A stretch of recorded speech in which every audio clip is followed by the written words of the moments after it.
ಎಲ್ಲರಿಗೂ ನಮಸ್ಕಾರ. ಬನ್ನಿ, ಇವತ್ತು ನಾವು ಡೆವಿಲ್ ಅನ್ನೋ ಸಿನಿಮಾದ ಕಥೆಯೊಳಗೆ ಇಳಿದು ನೋಡೋಣ.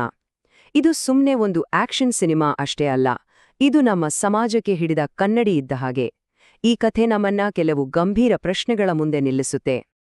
ನೋಡಿ, ಈ ಒಂದು ಪ್ರಶ್ನೆ ಇದೆಯಲ್ಲ, ಇದೇ ಇಡೀ ಕಥೆಯ ಜೀವ.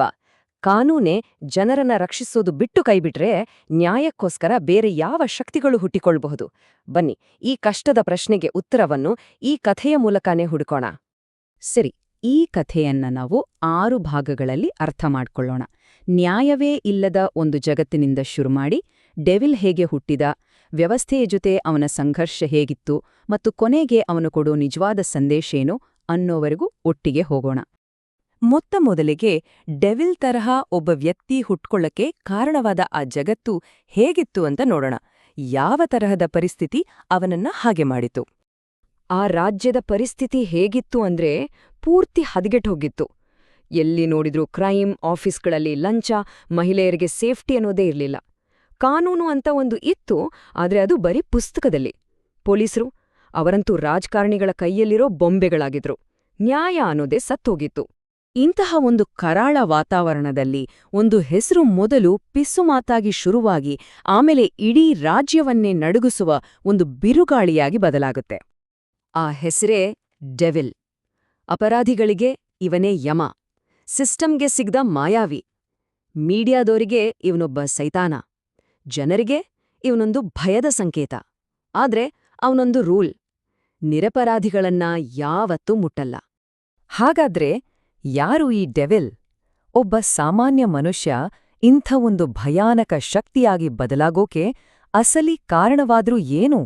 ಬನ್ನಿ, ಅವನ ಹಿಂದಿರೋ ಆ ನೋವಿನ ಕಥೆಯನ್ನ ನೋಡೋಣ.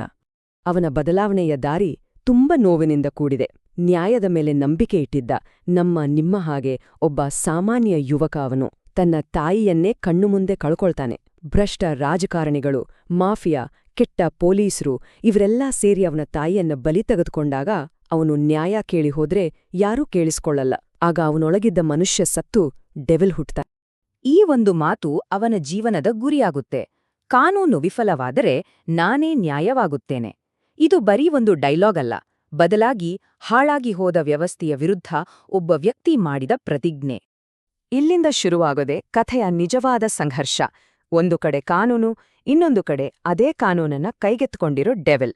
ಇವರಿಬ್ಬರ ನಡುವೆ ಹೋರಾಟ ಆರಂಭವಾಗುತ್ತೆ. ಈ ಸಂಘರ್ಷಕ್ಕೆ ಸಿಸ್ಟಮ್ನ ಉತ್ತರವೇ ಕೃಷ್ಣ, ಒಬ್ಬ ತುಂಬಾನೇ ಪ್ರಾಮಾಣಿಕ ಪೊಲೀಸ್ ಆಫೀಸರ್. ಅವನ ಪ್ರಕಾರ ಎಂಥದ್ದೇ ಪರಿಸ್ಥಿತಿ ಇರ್ಲಿ, ಯಾರೂ ಕಾನೂನನ್ನು ಕೈಗೆತ್ತಿಕೊಳ್ಳಬಾರದು. ಹಾಗಾಗಿ ಡೆವಿಲ್ನನ್ನು ಹಿಡಿಯೋ ದೊಡ್ಡ ಜವಾಬ್ದಾರಿ ಅವನ ಹೆಗಲ ಮೇಲೆ ಬೀಳುತ್ತೆ. ಇವರಿಬ್ರನ್ನೂ ಒಮ್ಮೆ ನೋಡಿ. ದಾರಿಗಳೂ ಬೇರೆ ಬೇರೆ, ಆದ್ರೆ ಗುರಿ ಒಂದೇನಾ? ಕೃಷ್ಣನಿಗೆ ಸಿಸ್ಟಮ್ ಮೇಲೆ ನಂಬಿಕೆ, ಡೆವಿಲ್ಗೆ ಅದೇ ಸಿಸ್ಟಮ್ ಹಾಳಾಗಿದೆ ಅನ್ನೋದು ಗೊತ್ತು.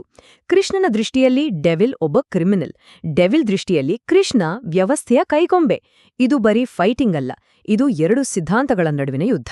ಡೆವಿಲ್ನನ್ನು ಬೆನ್ನಟ್ಟುತ್ತಾ ಹೋದ ಹಾಗೆ ಕೃಷ್ಣನ ನಂಬಿಕೆಗಳೇ ಅಲ್ಲಾಡೋಕೆ ಶುರುವಾಗತ್ತೆ. ವ್ಯವಸ್ಥೆಯನ್ನೇ ಕಾಪಾಡುವ ಒಬ್ಬ ಪೊಲೀಸ್ನ ಮನಸ್ಸಲ್ಲೇ ವ್ಯವಸ್ಥೆಯ ಬಗ್ಗೆ ಅನುಮಾನ ಹೇಗೆ ಹುಟ್ಟುತ್ತೆ? ಬನ್ನಿ ನೋಡೋಣ. ಇನ್ವೆಸ್ಟಿಗೇಷನ್ ಮುಂದುವರೆದಂತೆ ಕೃಷ್ಣನಿಗೆ ಕೆಲವು ಶಾಕಿಂಗ್ ಸತ್ಯಗಳು ಗೊತ್ತಾಗುತ್ತೆ. ಡೆವಿಲ್ ಕೊಂದ ಪ್ರತಿಯೊಬ್ಬನೂ ಒಬ್ಬ ಘೋರ ಅಪರಾಧಿ. ಅವರೆಲ್ಲರಿಗೂ ಕಾನೂನು ಶಿಕ್ಷೆ ಕೊಡಬೇಕಿತ್ತು, ಆದ್ರೆ ಕೊಟ್ಟಿರ್ಲಿಲ್ಲ. ಎಲ್ಲಿಗಿಂತ ಮುಖ್ಯವಾಗಿ ಡೆವಿಲಿಂದ ಒಬ್ಬನೇ ಒಬ್ಬ ಇನ್ನಸೆಂಟ್ಗೆ ಕೂಡ ತೊಂದರೆಯಾಗಿಲ್ಲ. ಡೆವಿಲ್ ಮಾಡ್ತಿರೋದು ಸರಿನಾ ಅನ್ನೋ ಗೊಂದಲ ಕೃಷ್ಣನಲ್ಲಿದ್ದಾಗ್ಲೇ ಅನ್ಯಾಯದ ಬಿಸಿ ಅವನ ಸ್ವಂತ ಜೀವನಕ್ಕೂ ತಟ್ಟುತ್ತೆ. ತನಗೆ ಬೇಕಾದವರಿಗೆ ಅನ್ಯಾಯವಾದಾಗ ನ್ಯಾಯ ಕೇಳಿದ್ರೆ ಅವನು ಪೂಜಿಸ್ತಿದ್ದ ಅದೇ ಕಾನೂನು ಅವನಿಗೆ ಬೆನ್ಹಾಕುತ್ತೆ. ಆಗ ಅವನ ಮನಸ್ಸಿನಲ್ಲಿ ಒಂದು ಪ್ರಶ್ನೆ ಹುಟ್ಟುತ್ತೆ. ಇದು ಅವನ ಕ್ಯಾರೆಕ್ಟರ್ನ ದೊಡ್ಡ ಟರ್ನಿಂಗ್ ಪಾಯಿಂಟ್. ನಾನು ಇಷ್ಟು ದಿನ ನಂಬಿದ, ರಕ್ಷಿಸುತ್ತಿದ್ದ ಈ ಸಿಸ್ಟಮೇ ತಪ್ಪಾಗಿದ್ರೆ ನನ್ನ ಕರ್ತವ್ಯ ಏನು? ಡೆವಿಲ್ ಮಾಡ್ತಿರೋದು ಸರಿನಾ? ಕೃಷ್ಣನೊಳಗಿನ ಈ ಗೊಂದಲವೇ ಕಥೆಯನ್ನ ಕ್ಲೈಮ್ಯಾಕ್ಸ್ಗೆ ತೆಗೆದುಕೊಂಡು ಹೋಗುತ್ತೆ. ಸತ್ಯ ಮತ್ತು ವ್ಯವಸ್ಥೆಯ ನಡುವಿನ ಈ ಹೋರಾಟದಲ್ಲಿ ಕೊನೆಗೂ ಅವರಿಬ್ಬರೂ ಮುಖಾಮುಖಿಯಾಗ್ತಾರೆ. ಆ ಫೇಸ್ ಆಫ್ನಲ್ಲಿ ಡೆವಿಲ್ ತನ್ನ ನೋವಿನ ಕಥೆಯನ್ನೆಲ್ಲ ಬಿಚ್ಚಿಡ್ತಾನೆ.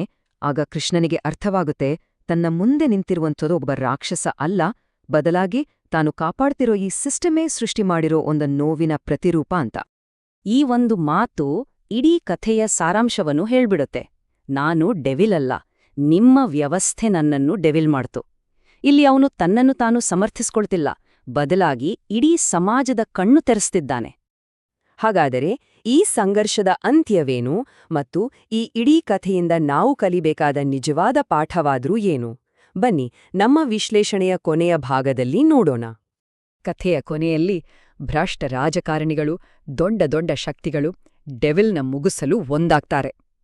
ಆ ಅಂತಿಮ ಸಂಘರ್ಷದಲ್ಲಿ ಡೆವಿಲ್ ಸಮಾಜದ ಒಳ್ಳೆಯದಕ್ಕಾಗಿ ತನ್ನನ್ನೇ ತ್ಯಾಗ ಮಾಡ್ತಾನೆ. ಆ ತ್ಯಾಗದಿಂದ ಜನರಿಗೆ ಕೊನೆಗೂ ಗೊತ್ತಾಗುತ್ತೆ ಅವನು ವಿಲನಲ್ಲ, ಬದಲಿಗೆ ಅನ್ಯಾಯದಿಂದ ಹುಟ್ಟಿದ ಬೆಂಕಿ ಅಂತ. ಈ ಸಿನಿಮಾದ ಮೂಲತತ್ವ ತುಂಬಾನೇ ಸಿಂಪಲ್. ಒಂದು ಸಮಾಜದಲ್ಲಿ ಅನ್ಯಾಯ ಜಾಸ್ತಿ ಆದಾಗ ಅಲ್ಲೊಂದು ಡೆವಿಲ್ ಮುಟ್ಕೊಳ್ತಾನೆ. ಯಾವಾಗ ಎಲ್ರಿಗೂ ಸರಿಯಾದ ನ್ಯಾಯ ಸಿಗುತ್ತೋ ಆಗ ಡೆವಿಲ್ನ ಅವಶ್ಯಕತೆನೇ ಇರಲ್ಲ. ಕೊನೆಯದಾಗಿ ಕಥೆ ನಮ್ಗೆ ಈ ಒಂದು ಶಕ್ತಿಯುತವಾದ ಸತ್ಯವನ್ನು ಹೇಳುತ್ತೆ: ನ್ಯಾಯವೇ ದೇವರು, ಅನ್ಯಾಯವೇ ಸೈತಾನ. ಈ ವಿವರಣೆಯನ್ನು ಒಂದು ಪ್ರಶ್ನೆಯೊಂದಿಗೆ ಮುಗಿಸೋಣ. ಕಾನೂನನ್ನು ಕೈಗೆತ್ತಿಕೊಳ್ಳುವ ವ್ಯಕ್ತಿ ಅವನು ಕೆಟ್ಟವನಾ, ಅಥವಾ ಅವನನ್ನು ಆ ರೀತಿ ಮಾಡಿರುವ ಸಮಾಜವೇ ವಿಫಲವಾಗಿದೆಯಾ?